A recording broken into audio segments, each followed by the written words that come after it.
This is the Extreme Threads Lacrosse Classified podcast with Jake Elliott and Brad Challoner. The hottest storylines and biggest names from the NLL and across the lacrosse world. Now here's Jake and Brad. Welcome to the Extreme Threads Lacrosse Classified podcast on the Lax All-Stars Podcast Network, where we grow the game one podcast. Hang on a second here. This is Brad Challoner alongside Jake Elliott. Hang on a second here. Brad Challoner. We're not redoing the intro already in our first crack of the can. I know what we used to do a long time ago when we had our show way back when. I'm driving the bus now, young man, so just pump your brakes a little bit there and wait for your invitation to join the podcast, please. Welcome to the Extreme Threads Lacrosse Classified podcast on the Lax All-Stars Podcast Network, where we grow the game one podcast at a time. This is Jake Elliott, and now joined by my podcast partner, Brad Challoner. Bradley, welcome back to the podcast, my friend. I'll just swipe my compass card and jump along for the ride. Happy to be back, man. It's been, you've been driving the bus for the last, 6 months? This is episode number 30 right here. So you're joining back 30 weeks. Crazy. So let's just back it up a bit, and I'll let everybody know where I've been and what was going on. So, you and I had the show for 4 or 5 seasons. Stealth Classified, and then turned into Lacrosse Classified. Lacrosse Classified, and we were rolling. Like last summer, I think we really picked up some good steam. We caught off the radio, and it was strictly a podcast. I think the rope was loosened a little bit, and we got to cover some storylines and have some guests on that we weren't able to have when we were a radio show on TSN 1410 and owned by the Stealth at the time. When the Warriors took over, I wanted to dive into that really full time this fall and this winter, and getting a chance to call games inside Rogers Arena. I wanted to dedicate 100% of my time to that. So hence the hiatus of stepping aside from the podcast last September. But you kept the train going, man, and picked up a lot of steam, and Evan hopped along for the ride throughout the fall and the winter to the NLL season, and you guys were killing it, man. It was a pleasure to sit back and to listen to those shows and hear you guys kind of develop that chemistry and hit those storylines. And then Lax All-Stars picks up the podcast. I think really helped your distribution a lot throughout the fall and the winter. Got this podcast into the hands of people that might not have known about it before. And been watching you guys absolutely flourish for the last 6 months, bud. So, yeah, I'm here throughout the summer. Big summer, Man Cup, Minto Cup, World Championships, all happening right here in the Lower Mainland. So that's the reason that you and I are getting together now for the summertime to kind of keep the focus here in the Lower Mainland a little bit and have some boots on the ground in the WLA and at the World Championships. So I'm ready to have a summer, bud. Thanks for having me back. Absolutely, man. It's good to have you back. It's going to be a little weird for me to kind of wrap my head around because you are normally the guy that likes to steer the bus, and that's kind of why we did that intro thing where we didn't know who was actually going to do it. I am going to do it. We'll see how it goes, and if it happens to go back the other way, then so be it. If we find we're more comfortable with you driving, then so be it. Speaking of the intro, Brad Challoner, we got to get a quick couple of shout outs here off the top to our lovely friend Chantel Chan, who voiced over our brand new intro, Vancouver Warriors sideline reporter, TSN producer extraordinaire Chantel Chan doing the damage there. So big thanks to Chantel, and of course to our guy Sakani Baker, who provided the beats for the original show way back. And we said we're going into summer here, Sakani. Can you send us some new beats? So he sent 4 or 5 beats, and they're all like killer beats. And we're like, but it's not quite the sound that we're looking for. We kind of want to. So it took another week or so, but Sakani got back to us to send us another 5 or 6 beats that we picked a couple from. Man, the guy is good at what he does. Sakani Baker now can make some beats. Yeah, he really was open to direction. We're like, yeah, these are dope beats, like you said, but they were a little dark, right? A little wintry, I think. And we're like, no, this is the summer. We're gonna be talking everything indoor lacrosse across Canada. We want to feel good. Let's brighten it up a little bit. So yeah, he went back to the drawing board and sent us a a new pile, and we dug through the crates a little bit, and you'll hear all those on the rejoiners throughout the summertime, and then that's the intro. And then, I can't say not enough good things about Chantal, who I think really helped our Warriors broadcast pop this year. She was the face that welcomed us in the broadcast week to week, and she was a fantastic broadcaster. Hell of a lot better than I was on the sideline reporting, I can tell you that. She looks better in a leather jacket, too. Yeah, absolutely. I tell you what, man, like that, I did the one sideline gig when I got to Saskatchewan. We kind of were figuring things out, and I did that one sideline game. I was so out of sorts. Like, I was miserable, quite frankly, down there because I had, like, no idea. I felt so out of place, and just, it was foreign. So, shout out to all the sideline reporters this year who makes their job look rather easy. It's not an easy thing to do, and Chantal was one of the best this season. So congrats to her, and thanks for doing the intro. Thanks to Sakani Baker for doing the beats. Thanks for you to checking out Lax Class here once again on a Tuesday on Lacrosse All-Stars. I mentioned a couple of weeks ago, we're going to do things a little bit differently here now that the NLL season is over. Brad mentioned we're going to focus our attention a lot on BC Lacrosse, but we will be kind of covering the gamut through the Rocky Mountain Lacrosse League, the MSL, a little bit of junior lacrosse in Ontario as well. We're hoping to kind of check in with an Eastern correspondent every couple of weeks to keep us updated on going there. We'll have some things. I think we're still going to do a Who You Got presented by Stampede Tack and Western Wear near the end of the show. I think we might just pick like 3 WLA games of the week and 3 MSL games of the week and throw a dart at the board and see what happens. And then we'll make our picks and we'll figure out how to embarrass each other at the end of the season in that regard as we move along. Some of the other things we're going to do off the top of the show, we are going to do something new. We're going to hand out our Stampede Tack Lax Class weekly report cards here. Brad, do you want to break this down for the fans here on what we're thinking? So it is Lax Class, and you always love to ride the wave of, we're trying to be educational here. So, your students, pull up a chair, put your headphones on. We're going to try to teach you something you don't know throughout the week, and that's kind of the model that you've built the show around over the last little while, which has been fun to watch. So the idea was we're going to hand out report cards every week. We're going to do an A, a B, a C, a D, and an F across the lacrosse, across the box lacrosse world. A is good, and F is bad, right? Even good. I know that, Bradley. Even C is pretty good. Yeah. D and F is where you don't want to be. So you don't want to be a D and a donkey. You don't want to be F for fail throughout the week in lacrosse. You definitely want to be in the ABC upper echelon. So that's what we're going to do. We're going to be the teachers. We're going to hand out report cards. So do you want to just get this thing going right now? Yeah, absolutely. I think it's like a top 5, right? We didn't want to get into the B pluses or the C minuses. We wanted to kind of keep at the top 5 things of the week. Something that was really, really good gets the A, and something that wasn't so good maybe gets the F. So I don't know here, Brad. I always, let's finish with the best, shall we? So should we start with the bottom of the table here down at the F? Yeah, that's a good idea. So, okay.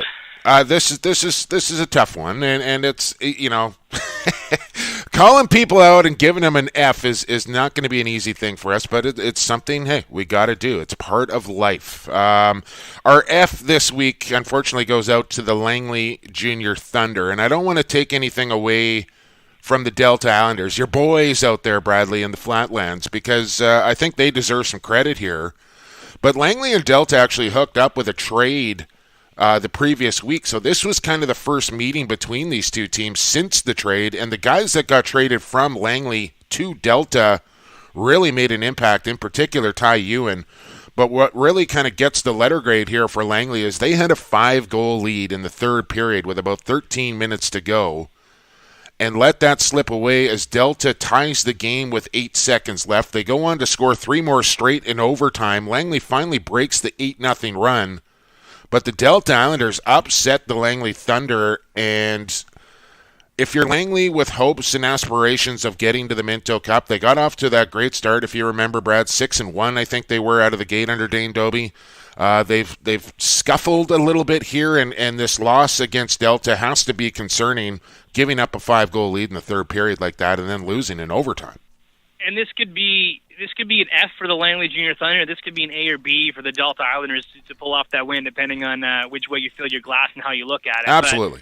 But yeah, giving up a 5-goal lead with under 7 minutes to go, and it's going to be tight down the final stretch here in the BC Junior Lacrosse League. And yeah, you're right. That's Ryan Jones's first game with the Langley Thunder. A chance to come make an impact. You've got an Islanders team who's well under 500, and I think it was nice for that squad to show some fight, and for those ex-Langley guys to say, you know what, you shipped me out of town, well, we're still going to beat you guys and make it difficult for you guys to make the playoffs here, because it is going to be down to the final wire. And now Langley, just 6-5, going to be fighting with the New Westminster Salmon Bellies right now, and the Salmon Bellies still waiting for some guys to come back into town.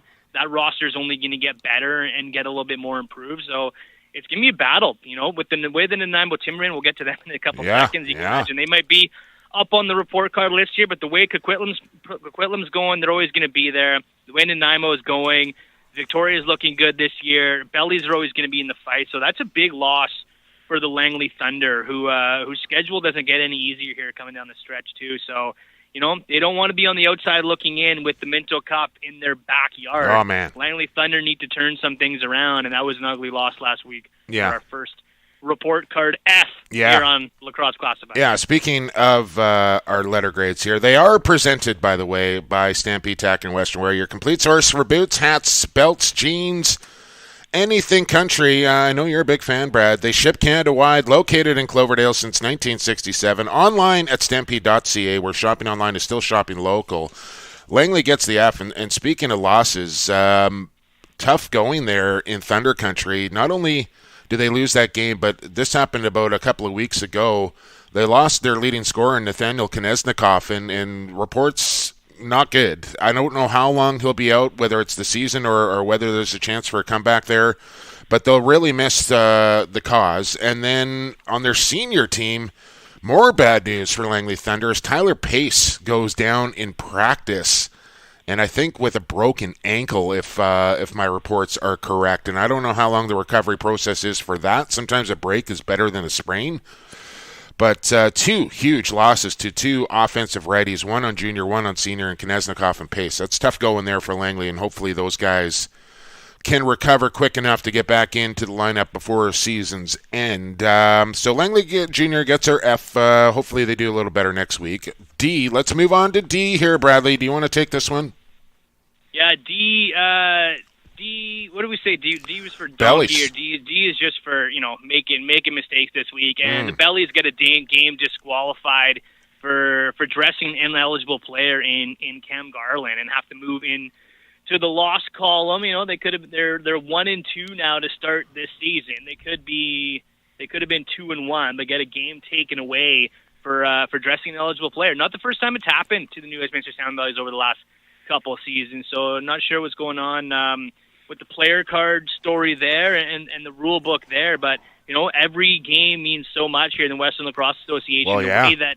The way that this season's going to go, the way that teams are loading up. So hopefully for the Belly's sake, that ineligible player doesn't come back to haunt them for a home playoff round one playoff berth here. Yeah, well, just so fans know, the rule is Cam Garland is a Eastern player that was transferred to the Junior Bellies, and when you come from the East, you are not allowed to be called up to play at the next level. And they do this so juniors and senior teams don't get together and help split a transfer fee to get a player out so he can play on both teams or whatever the case is. I understand the rule. I don't necessarily like the rule, but I think it's a necessary rule, if you know what I'm saying. So I get it. Like if Coquitlam brings out, imagine if the Adanacs in the WLA would look if they got to play, over the years. Just say Chase Scanlon. Chase Scanlon, Derek Downs. Yeah. If all those guys got to come up and play games in the WLA, all of a sudden the Adanacs are looking like a completely different team at the WLA level. Well, and they wouldn't even necessarily team brought in. And it wouldn't even necessarily be Coquitlam. Like they could go play for any senior team if that rule wasn't in place, right? Like anybody could call them up and say, "Yeah, come play senior A lacrosse." So the rule is there, and it's a pretty widely known rule. And I'm not sure why. Maybe New West just didn't think Cam Garland was an Eastern transfer because he's been here for more than 1 year. I don't know what the case is, but that's a costly one. And you're right, Brad. Like it doesn't mean a ton right now, early in the season, but come later in the year and you're fighting for home floor in the playoffs or even a playoff spot, and you look back and you think, man, there's 2 points we just gave away essentially. Could be costly for the Bellies. So the Bellies get our D here on Stampede Tax weekly report cards. C, Bradley, and this isn't a bad story. This isn't a good story. This is just kind of middle of the road stuff here. And we haven't even mentioned who our guests are going to be. Maybe you did. I think you mentioned Dan Carey off the top. He's going to join us here in about, really quick, if we can get to Dan Carey. And Mike Mallory, who gets our letter grade C here. He got off to, I think he had 16 points in 2 games, 20 points through 3 games. They suffered a loss on Sunday night in Maple Ridge to the hands of the 4-0 Burnaby Lakers, who could easily be up in the letter grades as well. But Mike Mallory off to a nice start here for the Burrards and maybe playing some of his best lacrosse. He'll get our C. Yeah, leading the WLA in goals and points right now. 12 goals through 4 games, 22 points through 4 games. A quieter night on Sunday in that loss. I think everybody in Maple Ridge had a quieter night on that Sunday in that loss. But, I'm looking forward to chatting with Mike Mallory here in about 20 minutes, Jumbo, because he's a great story, and he's a great mystery, too. He's a guy who's been consistently put up good numbers in the Western Lacrosse Association, but that hasn't transferred to the NLL level. A handful of games over about in 3 different seasons, stretched out over about 6 different years. He was drafted by Washington in 2011, got into 1 game there, and has spotted games with the Colorado Mammoth well later. So we'll talk to Mallory about, what he needs to do to get that next step and stay as a consistent pro. Maybe it hasn't been at the top of his radar, in an expansion league. I think Mike Mallory has options now going forward. Maybe he's going to wait out and wait for the right fit for him.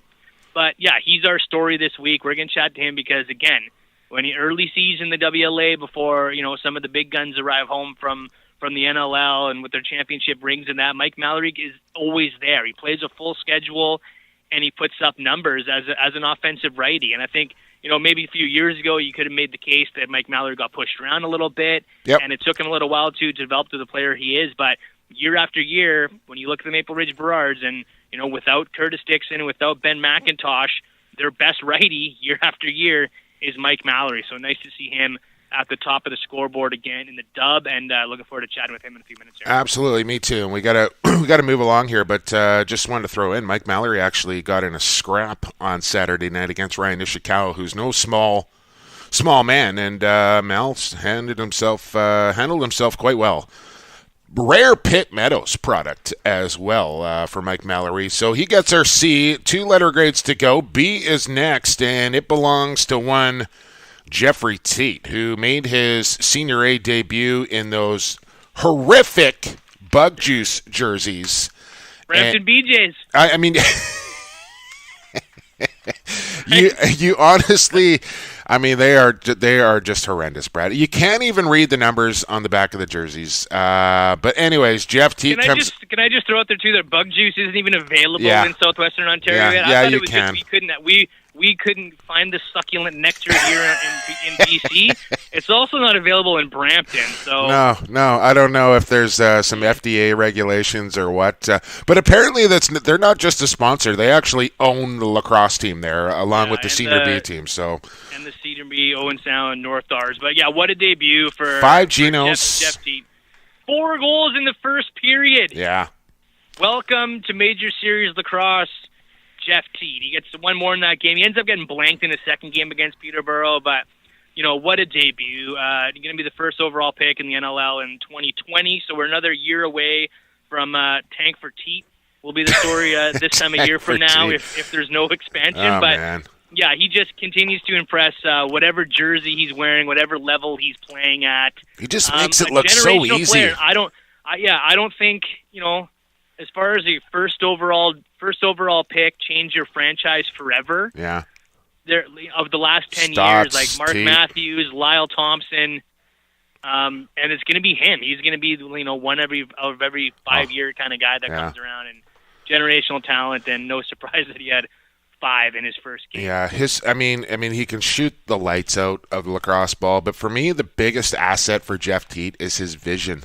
Like, he'll put passes in places where guys just don't see it, but he'll put it there and let guys like run on to passes. He sees the floor unbelievably well.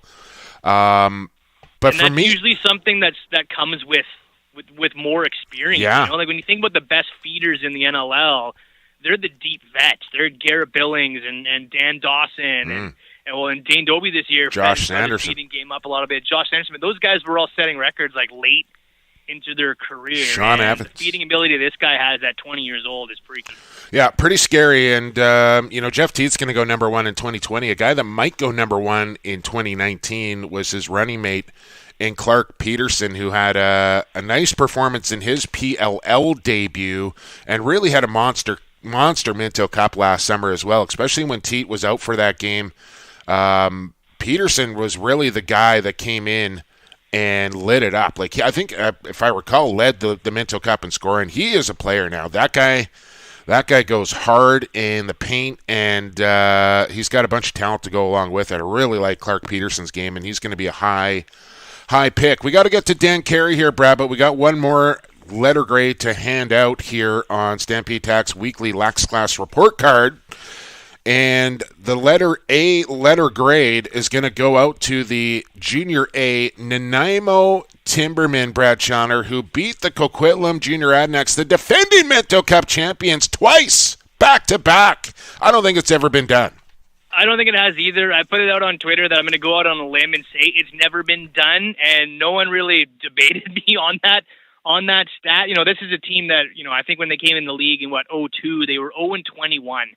And I think they've only been above 500 a handful of times over the years. But what Dave Bremner is building right now in Nanaimo is something to behold. And they are 8-1 through the first half of the regular season here in the BC Junior Lacrosse They won League. 3 games all year last year, and now they're 8-1 atop the standings. That is the craziest turnaround I've ever seen in a junior program in one season. And usually we see it in the other way. Yeah. You see a team that, like, we're seeing Poco this year, who was a playoff team last year and who's just dropped off the bottom map of the standings this year and is falling off the map. But to see Nanaimo building what they're building, obviously think that the 5-year program has helped. They're getting a lot of help out of their younger guys. They're able to draw into a bigger talent pool to find players to come play in Nanaimo, whether it's through recruiting, whether it's been the draft, and it's been the squad that Dave Bremner has helped assemble and coach. 4-game winning streak. I love it. Back-to-back wins over the A's. And I would never think that in early June, Wednesday night matchup at the Palace between Coquitlam and Nanaimo would be something to circle. But they're going to do it again. There it is. Folks, Wednesday night at the Palace. It's an early start, like 6:30. Yeah. So get out to Coquitlam and watch what could be a Nanaimo three-peat over the junior. How wild would it be to see Nanaimo in the Minto Cup? Like, it could happen. It could happen. It's crazy. You think about it, the Shamrocks and WLA winless. Burnaby Lakers, 4 straight wins on the road to start their WLA campaign. Nanaimo at the top of the junior standings. The West this year in junior and senior is absolutely nuts. Let's recap our letter grades quickly before we get to Dan Carey here, because he is waiting, Bradley. Our F goes to Langley Junior Thunder for blowing a lead against Delta late in that game. Bellies get the D for playing an ineligible Junior A player. Mike Mallory is off to a nice start with the Berards. He gets our C letter grade. Jeff Teat had a huge debut in senior lacrosse. He is our B. And the Nanaimo Junior Timbermen get the letter A grade for beating the defending Minto Cup champions on back-to-back games and for being atop the standings at the midway mark of the season. All right, Lax Class, nicely underway here, episode 30. We're going to take a quick break, and on the other side, it's the general manager of the Rochester Nighthawks, Dan Carey, joins us next here on Extreme Threads Lacrosse Classified on the Lax All-Stars Podcast Network. Pure Vita Labs is proud to bring you the highest quality sports supplements on the market. PVL products are 100% all-natural with no artificial flavors, colors, or sweeteners. And the entire line is also Informed Choice certified. We designed all our products with the athlete in mind. We look forward to being a part of your athletic achievements, helping you push the bar higher, win at the highest levels, and set personal records for years to come. Hey, this is the captain of the Calgary Roughnecks, Dan McRae, and you're listening to Lacrosse Classified on Lax All-Stars, growing the game one podcast at a time. Welcome back to Extreme Threads Lacrosse Classified, where we grow the game one podcast at a time here at Lacrosse All-Stars. Thanks for joining us, Jake Elliott, Brad Challoner. Big thanks to our friends at Pure Vital Labs. Anything else beyond sports and like, find them at pvl.com. They got that new plant-based product, making pancakes. All the boys, lacrosse players, using the products. I saw Graydon Bradley posting up pictures after his hat-trick night for the Burnaby Lakers. You got Del Bianco, Pace, Dixon, Crawford, Marty McCool. The best. They're the best. pvl.com. Check them out. Now join us here on the podcast. It is the general manager of the Rochester Nighthawks. It's Dan Carey joining us here for the first time on Lax Class. Dan, thanks for doing this. No problem. Thanks for having me. Our pleasure, man. I know you're in the office. You're at the Blue Cross Arena. We just kind of asked you off air about what's happening around Blue Cross Arena because they rolled out what they were going to be doing as far as renovations go around Blue Cross. Before we get into all the lacrosse stuff, maybe you can just give us a quick update. What's happening around BCA? I know things are just kind of getting started, but what kind of things can the fans expect to be ready for next year's NLL season? I can't give you timelines on much, but they're going to be doing a lot on the concourse. They're going to be renovating the bathrooms. We will have a new turf to start next season. We will have a new locker room at some point. Don't know when that's going to be finished, but there's a lot that's going to be going on here at the Blue Cross Arena over the next couple of years, and we're excited about it. Dan, I think you're entering a summer here that is every lacrosse nerd's dream. You get to sort of build an NLL team from scratch, do an expansion draft, second overall pick in the entry draft, free agency. It looks like it's going to be a lot of fun, but you left a pretty sweet gig too in Colorado, which is sort of the mecca of NLL as far as franchises you want to look up to and emulate. What made this Rochester job to you more attractive than the Colorado job? I'll start by saying that Denver is a tough place to leave. It meant a lot to me to be part of that organization. I was a player for the Mammoth. That's where I got my start in the National Lacrosse League.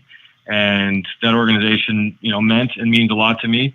So it was definitely a tough place to leave. On top of that,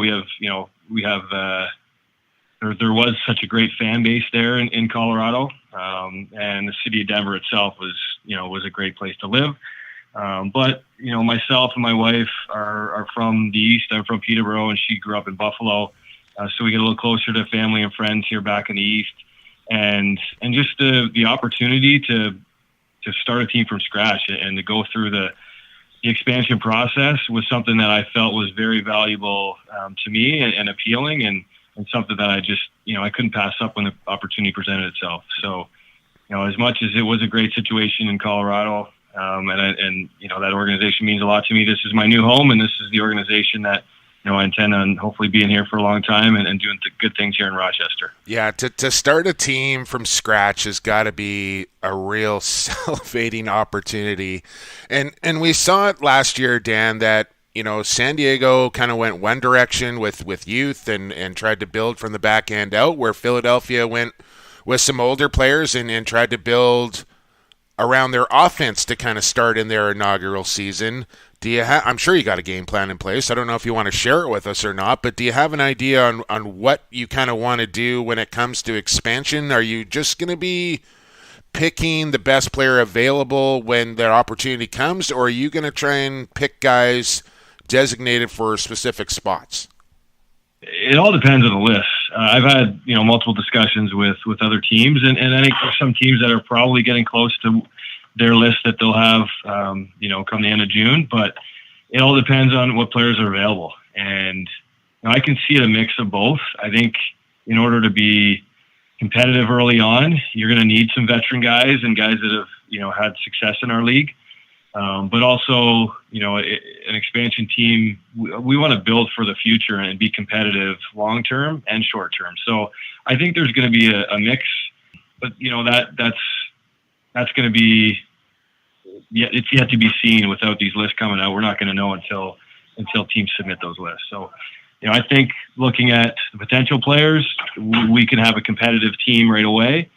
But I think for us, we won't be jeopardizing the future of this team and this organization to try and be competitive year one when we know that it's going to be something that we want to stay competitive long term.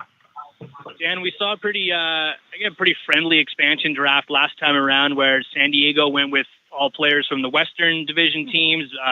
Philly went with all players from the Eastern Division teams, except a Toronto player ended up going to San Diego. Do you expect, with both teams coming in this season with Rochester and New York, are we going to see something similar, or is it going to be sort of no holds barred? And this expansion draft is going to be a little bit more aggressive, I think, than the last one. I assume we will have those discussions, but we haven't had those discussions yet between us and New York. I think it made sense for those two teams because one was in the East and one was in the West. That being said, we are going to do what we're most comfortable with. And if that means, we go pick for pick, we'll do that. If it's something that makes sense for both teams, I think we'd both be open to that. So, we haven't had those discussions yet. I would assume we will at some point to determine how we want to approach that. But we're going to go into this with our plan and what we want to accomplish in the draft. And if that means that we're going to be working well with New York on that, or working, at some capacity with them, then we're willing to kind of discuss that. Oh, that Reggie Thorpe's a big pushover anyways, Dan, so I don't think you have to worry too much about that. I don't know about that. Speaking with the general manager of the Rochester Nighthawks, Dan Carey, and the other interesting kind of thing, Dan, is that you're going to be picking from some Western teams with a lot of Western players on it. And I mean, you've been around this league for a long time, as have we. We've seen it where sometimes geography, and like you said, for yourself, like your family's closer to the East, and that's kind of why you took the job. And it's the same thing for players. They have lives, they have work, they have family that they need to attend to in the West, and playing in the East really just isn't an option for them. But with that being said, Dan, are you prepared to go and pick a guy that is residing in the West, regardless of whether he can play in the East or not, and then maybe you make another move and deal him back to a Western team to get a draft pick or an Eastern player? What's your mindset going into this? Are you just going to pick the player that's there, or are you going to take those sort of things into consideration as well? I intend on taking the best available player. And, there's going to be times where that player might not be available to play in Rochester, but if not, then I'll find, an opportunity for them to play somewhere else. Right. And that's something that, this is most important to our organization. And I do understand that. And like you referred to, I had the opportunity to move closer to home, but that being said, if that opportunity wasn't there, then I'd still be in Colorado. Sure. So, I was fortunate to have that, and some players are, right, when you hit free agency and in certain situations, we got to do what's best for our organization. And if we feel that picking a player that, that is from the West is going to make our team better by keeping that player or trading them or whatever the circumstances are, that's something we're willing to do.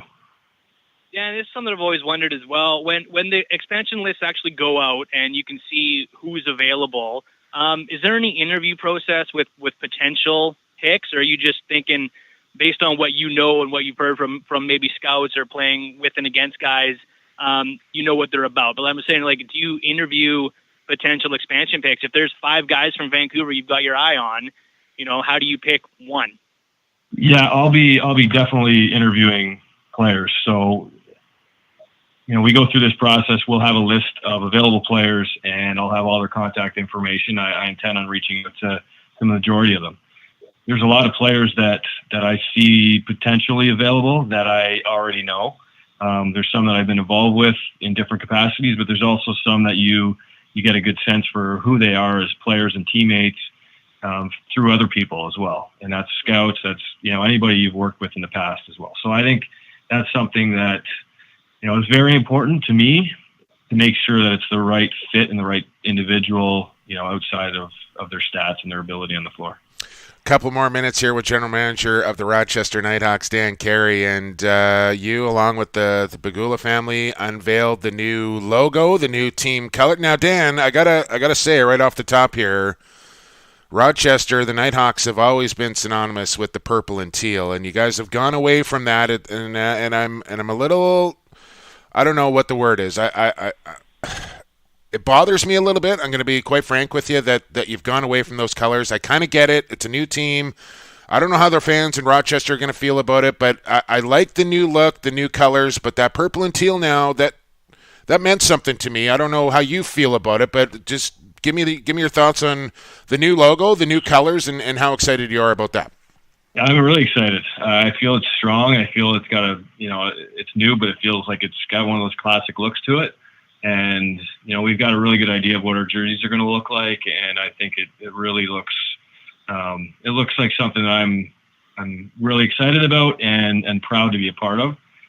That organization, the previous Nighthawks organization is now in Halifax, and the way we're looking at it, that this is new. And yes, the purple and teal was, something that had been around for a long time. Same time, that logo changed a few times, and there was a blue there was a green, there was a lot of different colors within the 25 years. So if it was fair enough hadn't changed at all, then maybe it's something that we could have potentially discussed. But given a certain situation, we felt that was the best approach and something that we're proud of.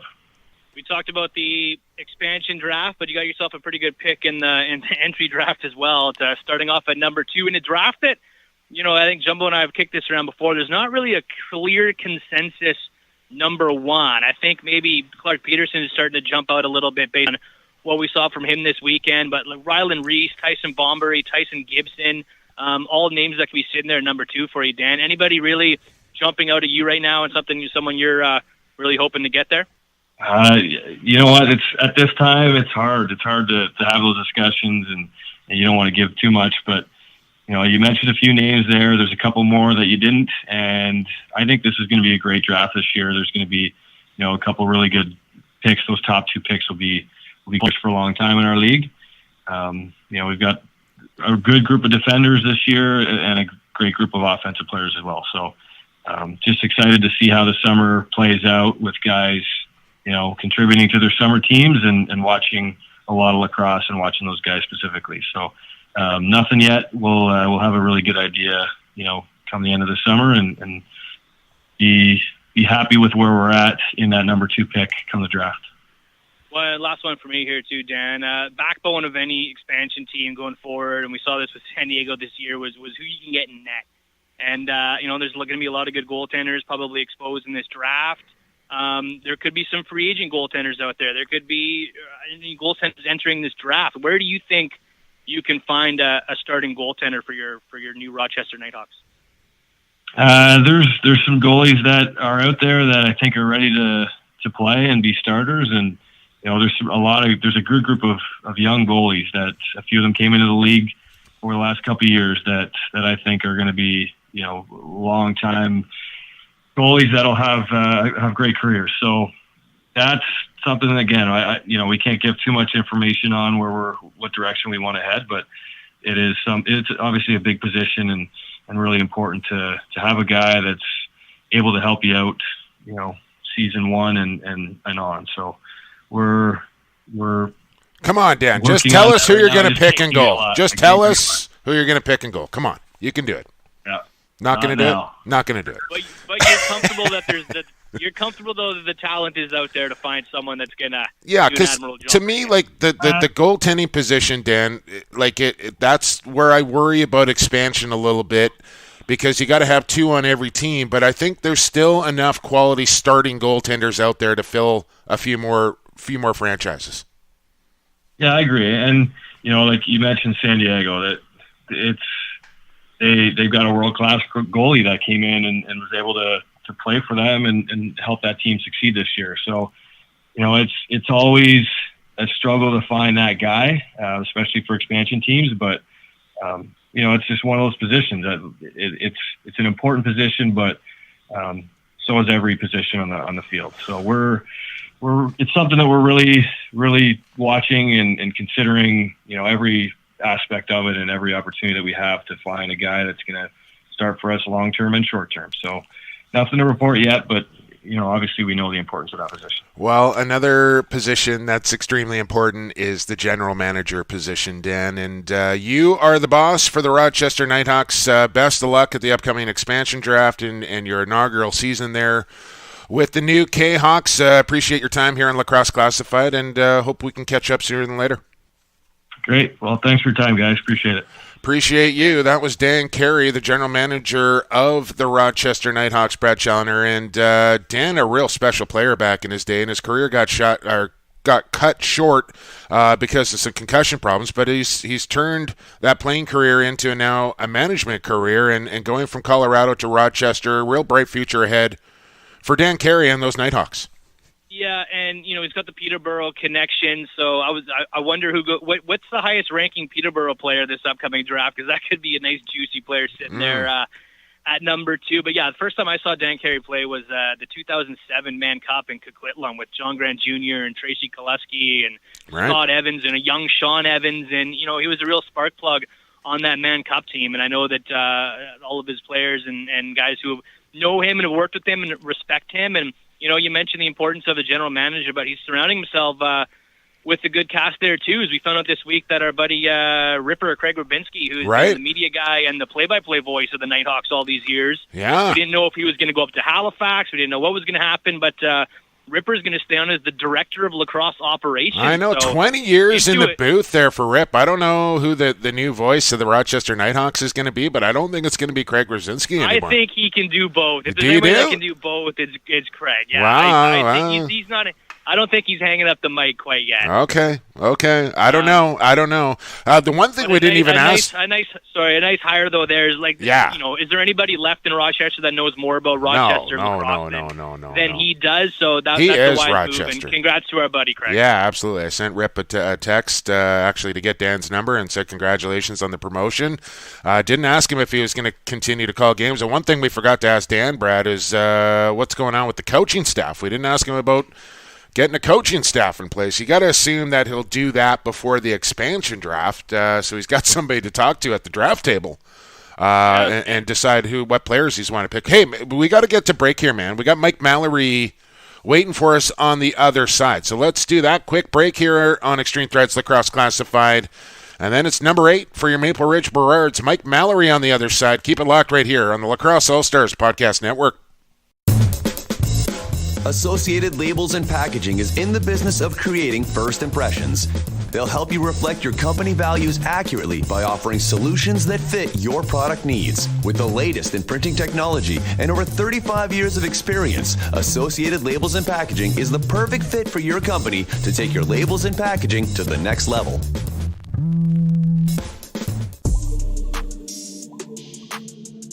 Hey, this is Big Team Guy Tyson Geik of the Lacrosse Flash. You're listening to Lacrosse Classified, flourishing on Lax All-Stars, growing the game one podcast at a time. Welcome back to Lacrosse Classified here on the Lax All-Stars Podcast Network. Thanks to our friends at Associated Labels and Packaging. What does Sean Ashworth and the gang do at Associated Labels and Packaging? Well, they make labels and packages, I can tell you that much. But they also create first impressions for your company with the best labels and packaging on the market. Find them at associated-labels.com. Their social media is Associated LP, as in labels and packages. Jake Elliott, Brad Challoner with you, and now joined, I think for the first time here on Lacrosse Classified, it's Mike Mallory from the Maple Ridge Burrards. Mike, thanks for doing this. Thanks for having me. Our pleasure, man. I probably should have waited to ask you or somebody from the Burnaby Lakers to come on the show today on a Monday as we record, as he had that big 3-0 showdown. But I really felt like the way you have started this season here for the Burrards, you really earned a spot here on Lax Class, Mike. How do you feel about it? I mean, I know you're only 4 games into your season here, but do you kind of feel like this is some of the best lacrosse you've ever been playing? Yeah, it's been a good start. It kind of had the last couple of years. I've kind of been dealing with some injuries, and I had a good off season this year, so it's been a good start. And got a lot of guys missing right now, so we need guys to step up and kind of fill their roles while they're gone. So it's been a good start so far. Yeah, and we kind of kicked that around in the first segment, Mike, and just talking about what we've seen from you in the WLA over the last few years, is that you are the consistent righty. Ben McIntosh and Curtis Dixon and different guys have come in and they play here and there, but there's a constant in Maple Ridge on that right side, and it's been you and putting up fantastic numbers. Just how do you adjust when you do have so many different bodies coming in? Like now you've got Nooch, Chase McIntyre will take some reps up there. A lot of different faces come in throughout the summertime in Maple Ridge. Just how do you adapt and to new faces? Yeah, it's hard sometimes trying to get chemistry with guys, and we've got lots of guys coming in and out, but we have a pretty simple offensive plan, and we kind of go over it quickly with them when they come in, and guys seem to pick it up pretty quick, and it seems to work because everyone that comes in kind of gets used to our system right away, and they fit right in right away. So pretty easy system to play. Speaking with Mike Mallory, and you can correct me if I'm wrong here, Mike. You can tell me to shut up or do whatever you want here. But I want to take you back to junior with your Delta Islanders, and coming out of junior, you were consistently putting up 100 points in that league. But when you got to senior, the knock on you was he's a perimeter guy. He won't go into the corners. He won't go into the middle. When the tough gets going, Mike Mallory gets going. I watched Mike Mallory on, and I don't know if that's a fair comment or if you feel like maybe that was the case early in your career as well, Mike. But I want to bring you up to Saturday night in Coquitlam, where you guys are up 10-3 in that game, and you got a guy like Ryan Ishikawa, who I know very well and I like, but he was obviously giving it to you a little bit, and you almost just, it was like you just said, screw this, and you dropped your mitts and you gave him a few solid uppercuts, and you stood up for yourself and you answered the bell, and I'm not sure I've ever seen Mike Mallory do that. Is that something that Is it just you think you've physically matured, mentally matured, and have just taken your game to another level where you want to bring that physical aspect to your game? Yeah, it's never really been a part of my game, but when you got big names playing with you and guys are taking cheap shots on them, you need someone that's going to stand up for them. And can't always have the D guys going out and doing it. So once in a while you get in there, and if something happens, it happens, and it is what it is. I kind of know my role when. Well, you handled yourself very well, I must say, Mike. You got the helmet off, and then you got the jersey over, and then the uppercuts started flying. That was good stuff. Yeah, I usually get my one in a year. That's about it. So. But that's Maple Ridge Burrard lacrosse, I think, and it's mostly about finding that line and towing that line and not going over it too far. But you know, the Maple Ridge Burrards play tough lacrosse. Just you've worn that jersey for a lot of years now. A couple years ago, when there was a lot of vitriol thrown at Maple Ridge, you guys have overcome adversity. You've been to two-man cups over the last couple of years. What does it mean to you to put on that Maple Ridge Burrard jersey? What does it mean to be a Burrard? It means a lot to me because I'm a local guy. I'm from Pitt Meadows, so I grew up watching them and been here for a while. And it's a real tight-knit group, so it's been a lot of fun playing here, and coaches, management, everything. I love everyone there, so it's been great. You are one of the rare Pitt Meadows / Maple Ridge players on the roster and kicking around. And Jake talked about the Junior Islander days there. And as a Delta guy, I'm sure as hell happy that you put on that jersey and played with those guys for so many years. But coming out, what does it mean? What did you feel like getting drafted to Delta? And I know Maple Ridge still doesn't have a Junior A team. It's something that I think is going to happen. It should happen in the future, but. Everybody wants Maple Ridge to have a Junior A team, and you were a guy who was one of the best players in junior that had to go play elsewhere. Just take us back to that time. Should have came to Langley. Should have came to Langley, bro. Would things have been different if Maple Ridge had a Junior A team? Like, do you wish that they did back then? I do, but I also really enjoyed my time in Delta. I have a lot of friends out there now because of it. And, I knew Logan before I got drafted there. So I kind of knew someone going into it, and I got drafted there for intermediate and for junior, and decided to go out there early and play intermediate. And it was an awesome 5 years. I really enjoyed it. Besides the drive, everything was good. Yeah, that drive. Well, that was before the perimeter. That was before the perimeter road. Man, and beautiful Golden Ears Way. So River Road along there. Yeah. Do you see a day when Maple Ridge has a Junior A team? They got to be close. Yeah, it's gonna happen. I've been close with when there was the intermediate. I was coaching there for a couple of years, and Dave Balick is one of the guys that's really been pushing to get a team, and I know he's been close a couple times. So hopefully within the next couple of years they get one, because they got a good minor program and a lot of kids that I'm sure want to play in Maple Ridge. So yeah, they get one. Their minor organization is one of the best in the country now, and it's just a matter of time before it happens. As we speak with Mike Mallory here on Lacrosse Classified, and I mentioned that game on Sunday night. It was a heck of a game, Mike. You guys took a ton of penalties in that game, and I really think it cost you. Yeah. 2 3-0 teams going into that matchup, but. You guys are going to meet again on Friday night. A bit of a surprise, I would say. Burnaby, I don't know if it's a surprise that you guys are 3-1, but I think more of a surprise that Burnaby's 4-0. But what do you guys got to do to get back at the Lakers on Friday night at the Swamp? Yeah, I felt like we couldn't really find our rhythm yesterday. So they got a lot of new faces. They're a young team, and they're push the ball. They run. So we got to expect that. They're kind of throwing a press on us, which we weren't expecting, and they really run the transition. So we're aware of that now, and hopefully we can get our touch back because it wasn't a good effort by us. Well, you've got your touch going right now, Mike, and 'tis the season where people like Jake and I start looking around Canada and looking for the best players not in the National Lacrosse League, and your name is definitely at the top of that list right now. Is that a goal of yours to get back to the pros, Mike, where you've had 11 games over 3 seasons with Washington and Colorado? Yeah, definitely. Like I said, the last couple of years have been kind of hard with injuries, but this year I'm starting to feel healthy again. So hopefully I can keep it up and maybe get another shot at it. Well, if I'm a GM for a National Lacrosse League team, Mike, and you're a street free agent, I'm giving your number a call, man. I think you're right on the cusp of cracking another lineup. Continue doing what you're doing with the Birds, and good things will happen for you, man. Really appreciate your time here on Lax Class, and we'll see you Friday night from the Swamp. Awesome. Appreciate it, guys. Appreciate you. Thanks to Mike Mallory, number 8 for your Maple Ridge Burrards, Brad Challoner, and that was a good talk with Mike. Like he's kind of been through the gamut, and he mentioned it there a couple of times. Has had some injury trouble over the last couple of years, and I can't remember who it was, but he took that dirty check into the boards there in Colorado, and that really kind of set him back for a while. But it looks like he's back to full health and maybe stronger and bigger and faster than he's ever been, and playing some real good lacrosse.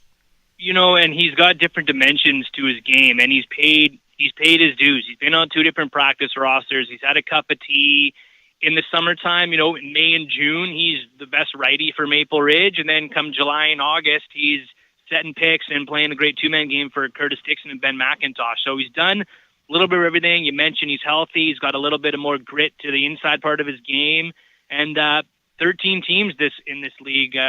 Next fall and winter, man. So yeah. I definitely think that Mallory should keeping his phone close for sure. Yeah, and I felt bad for Mike. I think it was the first time that the Bards made the Mann Cup in 6 Nations, and Mike was just not right. I can't remember what exactly the injury was, a wrist or an ankle, but he just couldn't play properly, and that was a real opportunity for the Bards and Mike Mallory, who was playing great up until that point, but without him, they just couldn't get it done, and he was nowhere near 100%, but tried to give it a go. It just wasn't happening for him that time around. So hopefully he can stay healthy, and look out, you know, when they get Mallory, Dixon, McIntosh going on that right side for the Burrards, and then you got Shatler, Lowen, Keenan on the other, like, whew, Taylor. That's an NLL offense. Yeah, that's all great NLL. NLL offense right there. Absolutely. It's going to be fun to watch from Cam Neely Arena. Lakers, Burrards, Friday night. You'll have the call for that one, Brad Challoner. We'll talk about that on the other side. Final break coming up here on Extreme Threads Lacrosse Classified, and we'll get some news and notes in what's happening in the upcoming week of lacrosse. Maybe make a few picks as well, as we'll bring back Stampede Tax. Who you got on the other side? It's Extreme Threads Lacrosse Classified right here on the Lax All-Stars Podcast Network. Serving the business and sports community since 2018, Extreme Threads provides custom design apparels around the world. Specializing in lacrosse, they deliver exceptional quality and service, customizing box and field team apparel and uniforms. Extreme Threads offers free design work and takes the time to ensure you get exactly what you need for your team or club. Contact Extreme Threads at sales@extremethreads.ca for your custom apparel needs today. Hey, it's Corey Small of the Buffalo Bandits and Peterborough Lakers. You're listening to Lacrosse Classified on the Lax All-Stars Podcast Network. Welcome back to Extreme Threads Lacrosse Classified. You heard it right there. Our title sponsor, Extreme Threads. Customize your team with Extreme. I'm sure you've seen it by now on the Instagram account, the Twitter account. These guys are everywhere. Up in Campbell River, Alberta, all through the Okanagan, down here in the Lower Mainland. They're getting into other companies, making apparel for these guys as well. Anything you want, apparel-wise, these guys can do it. Customize your team with Extreme at extremethreads.ca. Sales at extremethreads.ca. Mention my name. Get free stuff. I don't know how many times I have to say it. Just do it. Free stuff. Who doesn't want free stuff? extremethreads.ca. Do you mention Jumbo or Jake Elliott with 2 T's? You can say Jake Elliott with 2 T's, 1 T, Jumbo, PXP for sports, that idiot on Lax Class, whatever you wanna say, just they'll know. Just mention my name in some regard. Get yourself some free stuff. All right, Brad. Challoner's sidekick. Yeah, there you go. Well, I don't know about that. That might be crossing the line right there a little bit. Jake Elliott, Brad Challoner with you. Big thanks to Mike Mallory and Dan Carey for a couple of great chats. Brad, this is your virgin maiden voyage here on Stampede Tax. Who you got? It's your complete source for boots. Check them out. Huge selection. Cowboy, Blundstones. You got a pair of Blundstones yet, Brad? I do. No, but I get my Western shirts from Stampede and Tack. Why wouldn't you? Great one. Western striping, couple eagles on the shoulders. Ooh. That makes me feel like I'm flying high at the bar. You can shop online. It's still shopping local. Stampede.ca is where you do that. As they sponsor our fun segment here, Who You Got? And yeah, just so you know, because Who You Got has been such a popular thing throughout the playoffs here for the NHL, NBA, we've decided to add a second T onto our Who You Got. So we distinguish ourselves from the rest of the pack. So it's still Who You Got, but Got has 2 T's. And we thought, why do we do that? Because everybody only spells my name with 1 T, and it drives me absolutely insane. So it's just another subtle reminder that there's 2 T's in Elliott, and now there's 2 T's in Who You Got.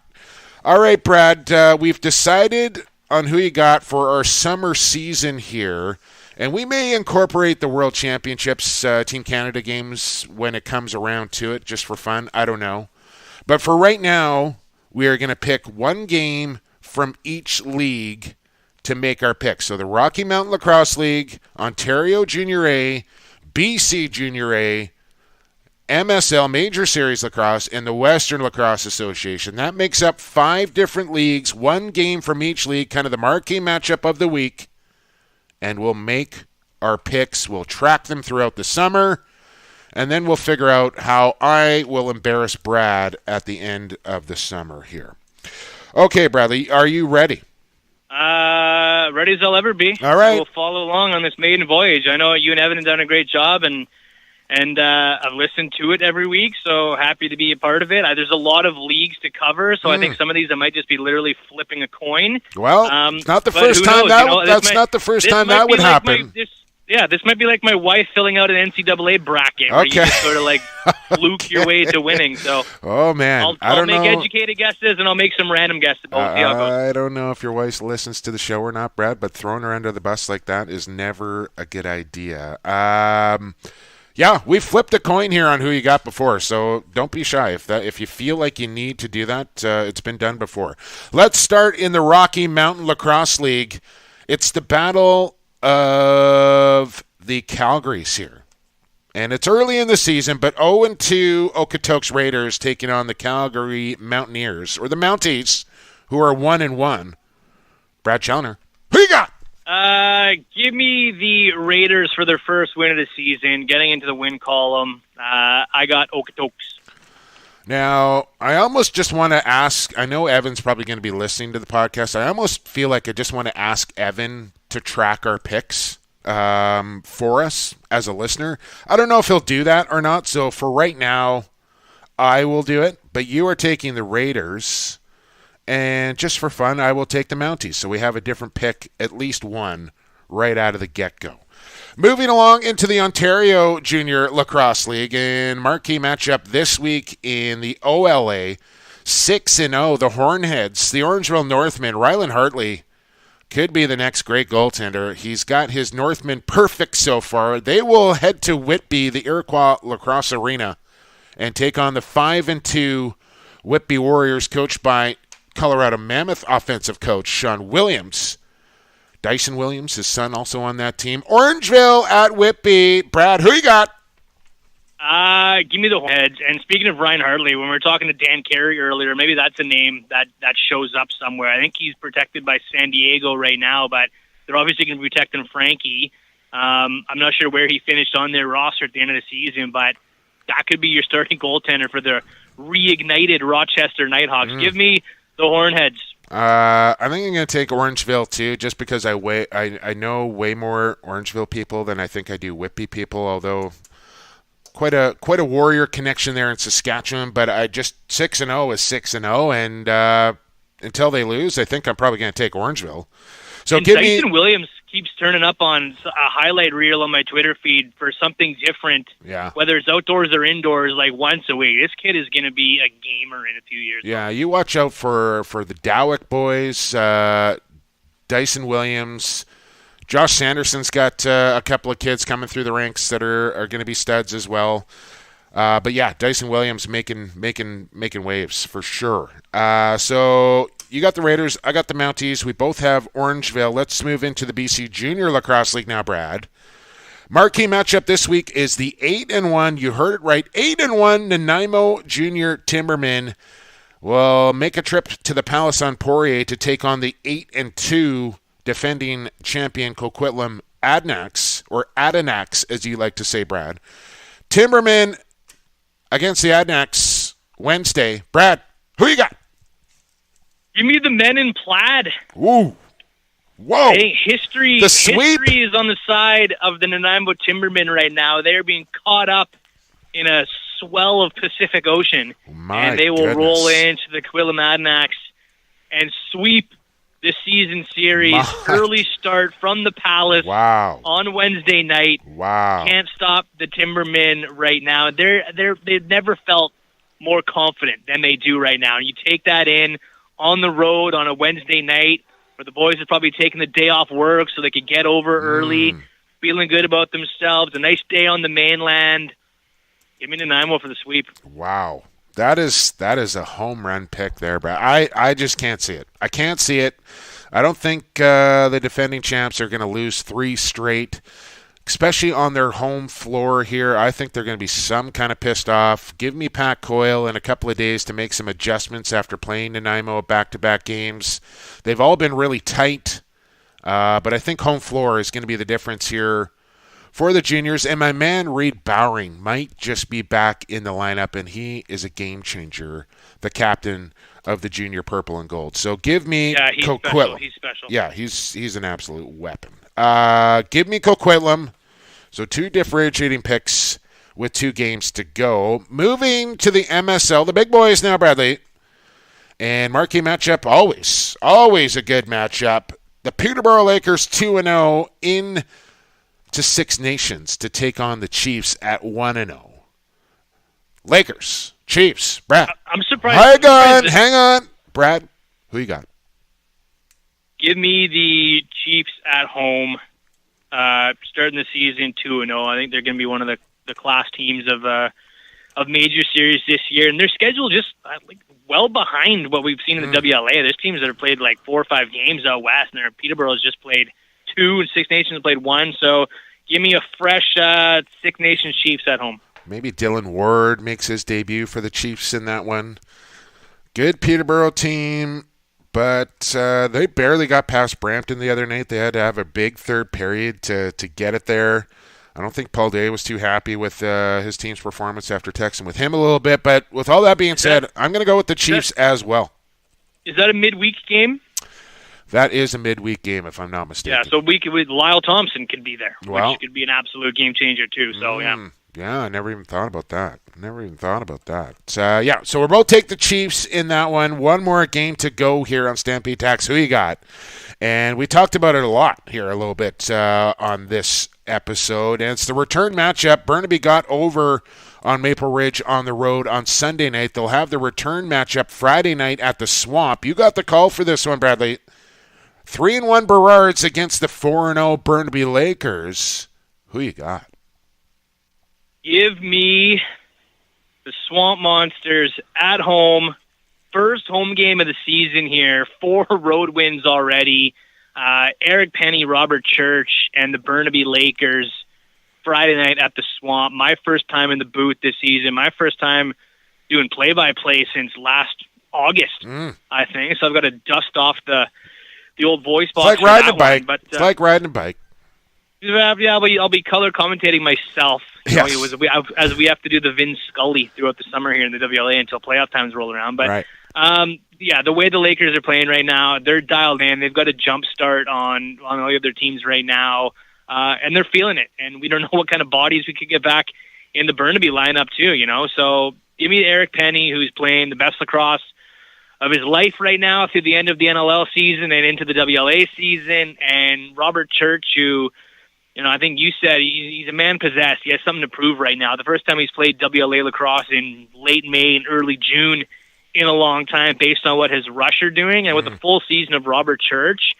I know everybody was talking Vic, Maple Ridge, and US this season, but do not count out the Burnaby Lakers. 5-0 Friday night, baby. Yeah. And listen, they still don't have Eli McLaughlin. I'm hearing maybe a couple more signings coming the way of the Burnaby Lakers that could be real impact players for those guys. So I don't think they're quite done as far as bolstering their roster either. With that being said, Brad, I'm going to take the Lakers as well, but simply for the fact that it's early in the year. I don't want to bury you down too many picks right out of the gate here, get you discouraged. So I'll pick the same team as you just for that fact. So I'll only be 2 games up instead of 3. And the other reason it's similar to Orangeville here. You haven't lost a game yet this year, and until you do lose a game, I'm not going to pick against you. I just can't.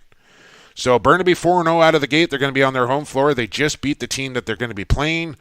Going to be tough because Maple Ridge is going to be super motivated for that game, but I will also take the Burnaby Lakers. Recapping quickly. You got the Raiders, I got the Mounties. We both took Orangeville. You got the Junior Timbermen, I got the Junior Adnecks. We both took the Chiefs, and we both took the Burnaby Lakers. Those are our 5 picks for week 1 of summer season. Stampede Tax, who you got? We're in for some fun here this summer, Brad. It's going to be a great summer across the country in box lacrosse. We do want to get a couple of quick things in here before we get you on your way for episode 30 here as we run a little long, and not surprisingly so as we reunite here, Brad. But we both had a chance to kind of check out the first ever PLL weekend, and they played the Sunday game on TV on Sportsnet on Sunday, and we were both ultraly impressed with the production from NBC Sports. Yeah, and, I've said it numerous times, and I'll say it again, like, lacrosse on TV is where it has to be. I think we did great things on BR this season, but I think even people in the head office at the NLL will agree that, TV is still the end game, and streaming is easy for me. I plug my computer in through an HDMI cable, I turn it on, and away we go, but there's just something about going to channel 913 or whatever it was on my TELUS, seeing the Premier Lacrosse League there, and laying on the couch and watching it. And it was a phenomenal broadcast. The entertainment on the floor, the field is great. They've obviously got a world-class product. There's some freak athletes in that league. Mm-hmm. A lot of players that we know, Canadian box players that thrived this weekend. Josh Byrne had a 4-goal game. Joel Tinney looked really good. This is a guy that hasn't had a real breakthrough in the NLL yet. He looked really good. Who else was Clark Chris Peterson Boucher scored a couple goals playing attack and was moving swiftly. Clark Peterson was fantastic. He got a shout out from Miles Jones, who was being interviewed on the side, saying, "Hey, that 45 player, I really like him." Yeah. I go, yeah, Clark Peterson, going to be the number 1 draft pick in maybe the NLL coming up this fall. So yeah, a lot of takeaways, a lot of great Canadian stories down there. Rylan Reese was playing, and they've set the new bar. Yeah. The bar is now set for what an NLL production can look like going forward. And yeah, I really like the access to the players. I like the features that they ran, and it was a great opening weekend. I think everywhere for the PLL. Yeah, I thought that the production was absolutely top notch. I really liked the interviewing of the players in the penalty box right after they took a penalty. I don't know if it was by design or not, but the game on Sunday got really physical. There was a lot of kind of extracurricular stuff after the whistles, and I wonder if maybe the Rebels kind of wanted to kind of cater to that fan base a little bit, saying, this is what you can expect week to week. And there's a lot of trash talking going on, and yeah, I thought that too, because the knock, when you see it, is like, okay, this is 6 teams that are all going to be traveling together. Everybody knows each other.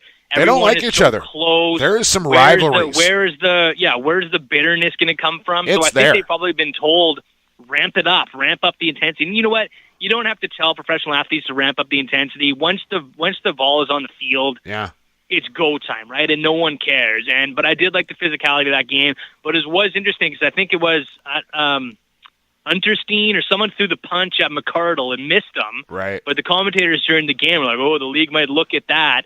So I don't know where the line is drawn. I know it is field lacrosse, but if they're going to review someone just even attempting to throw a punch, that's a possession call. Maybe that's not the direction they want to go. That's I don't know. A possession call in the NLL. But no, as far as the game aesthetics, like I really liked the running 12-minute quarters, the up and down nature of it, the 52-second shot clock, the 2-point line being close enough for guys to take a crack at it from time to time. Like, I think the product itself, the game, the way they've designed the rules was super entertaining as well. It was really kind of an up and down sort of a track meet where there wasn't like get it across center, settle, make 10 passes, and then start your offense. Like, it was bang, bang, bang, bang, go, go, go. And guys getting interviewed on the sideline were gasping for air, and that's what you want. It was real entertaining lacrosse, and the fan base for what it was not great on opening weekend. I'll say that, but I think this is a league that's going to be around a long time, and it's going to build its fan base.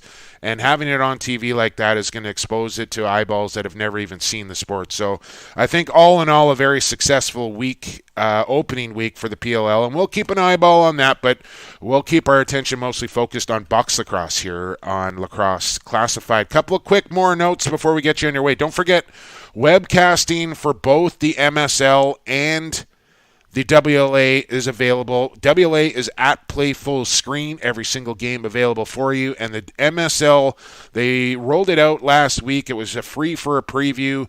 lacrosse-tv.com. Or is it .ca? I should probably know. I believe it's .com. lacrosse-tv.com is where you can find all your MSL games. I know the Junior SWAT there in Saskatchewan are webcasting, so if you want to watch summer lacrosse, you can find it. Play Full Screen, lacrosse-tv.com is where you can find the WLA and MSL. Mention, Brad, you'll be in Burnaby on Friday and Coquitlam on Saturday. Myself, I will be in Coquitlam on Friday for Les Wingrove night.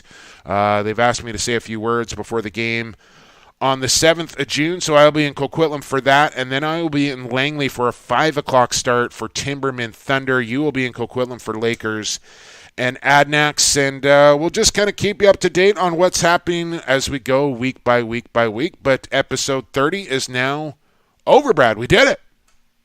We did it, man, and went by quick. Thanks for having me back. Looking forward to a great summer here, and looking forward to climbing the ladder to get into the booth at the Swamp on Friday night, and then at the Palace, a little bit more luxurious, nice glass broadcast booth there. Great level. I love the broadcast location, the Palace.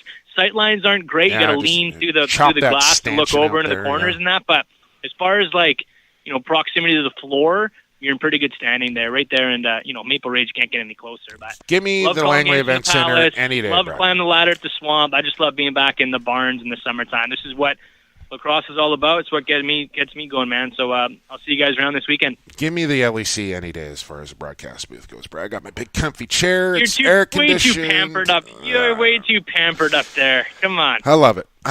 Home of the World Championships, too, by the way. We'll be getting some information out about the Worlds as we move along, too. As the schedule's out, rosters are starting to trickle out as well. Pretty exciting stuff. We didn't even touch on that. Jesse King going to play for Team England. We got to go. Once again, a thank you to our sponsors, Stampede Tack, Pure Vital Labs, Associated Labels and Packaging, Extreme Threads. You like the podcast, the best way to support the podcast is to support our sponsors. please do that. They are the best at their chosen professions. Make sure you're checking those guys out. And when you get the opportunity, support our sponsors because they support us. Once again, big shout out to Sakani Baker for the beats, to Chantel Chan for introing the rejoiners, all that sort of stuff. Big thanks to her. Dan Carey, Mike Mallory for coming on the show, and of course you, the listener, for checking out Lacrosse Classified every single Tuesday right here on Lacrosse All-Stars. Don't forget, subscribe to the podcast. Wherever you find your podcast, you will find Lacrosse Classified. Just search Lacrosse All-Stars, and there will be Lacrosse Classified, presented by Extreme Threads. Brad Challoner is on social media at Brad Chal. I am at PXB for Sports. This show is at Lax Class. I think we got it all in, man. We got to get out of here. For Brad Challoner, I've been Jake Elliott, and for the fastest game on 2 feet, and for the creator, we'll talk to you next time here on Extreme Threads Lacrosse Classified on the Lax All-Stars Podcast Network.